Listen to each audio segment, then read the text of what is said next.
uravye abasore n'inkumi ubu kuri ivyo vya internet ntawe uzosumbye uwundi, ahubwo usanga ubu usanga abigeme basumbye abahungu gukoresha internet, bayiryamako no mwijoro n'umwana muragwana ari kuri internet.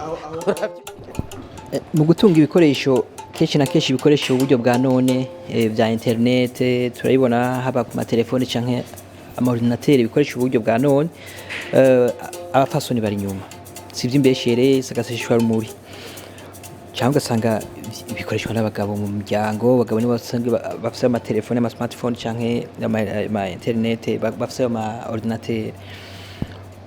Muramutse mutowe ni iki muzokora kugira ivyo bikoresho no mu fasoni bimushikira?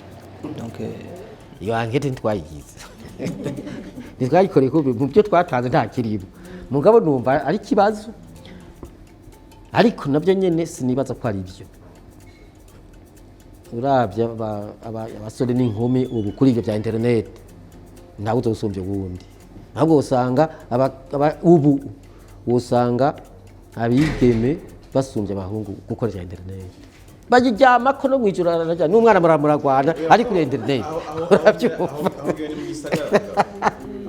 Bo mugabo ko nuvuze ko ari kibazo, nimjo neko ndavuga ko ari kibazo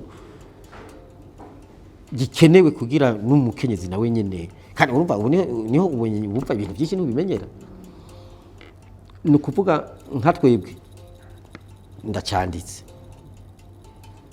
icyo ngiye niyumvira mugabo nawe turagihari kundi ntacyo twakoreyeko. Icyo ngiye niyumvira nuko mbona hoba ingingo ifatwa yuko abakenyezi nabo bogira akise kuri ubwo buhinga, igihe kijya mu ngiro gute icoshoboka niba abagabo ari intambamyi, hamwe abagabo ari intambamyi, icoshoboka n'ibya bindi twako turavuga bimwe byo gusuza agateka umukenyezi bakabiharanira nabo nyene. Sino nitwe twagikoreye ko ntitwari tuzi ko ari ico cyambo cyuriya mvukanyi wanyu twarabyo ngaha mu umuntu arabyo ngaha mu gisagara gusa.